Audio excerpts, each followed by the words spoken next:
Dead on the spot ang police asset matapos malapitang pagbabarilin sa Santo Tomas, Batangas. Jimbo Tejano magbabalita exclusive. Makikita ang pagtawid ng riding in tandem sa kabilang kalsada ng Maharlika Highway sa bahagi ng Barangay San Agustin, Santo Tomas, Batangas. Unang bumaba ang angkas at saka sinipat ang ilalim ng motorsiklo. Ang lalaki namang naka-jacket saglit na sinipat ang paligid. Ilang minuto pa ang lumipas. Naglakad ang lalaking naka-jacket patungo sa likurang bahagi ng nakaparadang jeep at lumapit sa katabi nitong tricycle kung saan nakatayo ang target saka pinaputokan ng 2 beses sa ulo. Dead on the spot ang 59 anyos na biktimang si Alberto Halilimasa na ayon sa mga otoridad, isang police asset. Na-recover sa crime scene ang 2 basyo ng kalibre 45 baril. So nagsimula ito accordingly doon sa pagkahuli ng mastermind.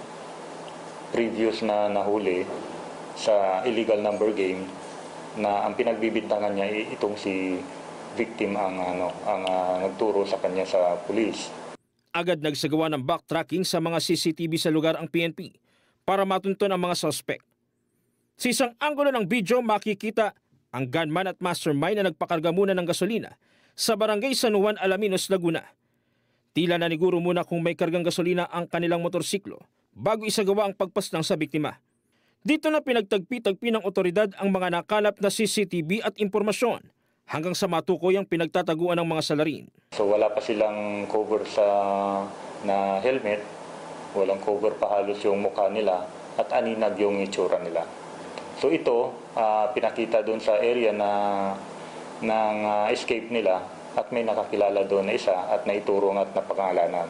Unang naaresto ang gunman sa isang terminal sa Turbina, Calamba, Laguna at nakuha sa kanyang baril na may bala na pinaniniwala ang ginamit nito sa krimen. Sumunod na nadakip sa 13 Martires, Cavite ang mastermind matapos ituro ng kasama. Set up actually ito na pumunta sa isang lugar and then pumunta naman dahil sinabi na nandun yung family niya at doon nga na-aresto sa yung motor at dala rin yung baril. At inako rin niya na yun nga daw ang nag-utos sa kanya. So tinuro niya na ito ay dahil may constant communication din naman sila, finalo up na sa 13 Martires City. So that night din nahuli silang 2. Ayon sa isa sa mga suspect, matagal na umano siyang nagtitimpi sa biktima dahil sa mga pagbabantaan nito sa kanyang buhay. Pinagbantaan po ako niyan, tapos yung pong kapatid ko ay dinadamay pa sa mga kalokohan. Dinuro ako pinagbantaan ko doon. May kalalagyan ka sa akin. So ibig sabihin po parang inunahan nyo lang siya? Eh siyempre ho, sa kalagayan ko naman ito, inunahan ko na ho siya. Aminado naman ang gunman sa krimen na dati na siyang nakulong dahil sa pagkakasangkot nito sa illegal na droga. Lumapit po rin kumpare ko sa akin at sobrang galit po doon sa biktima.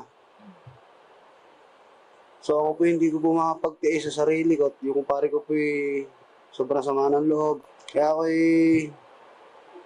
pinatay ko na siya. Kasong murder ang isinampang reklamo laban sa mga suspect. Jim Tejano, para sa mata ng Agila, matatag, matapang, matapat.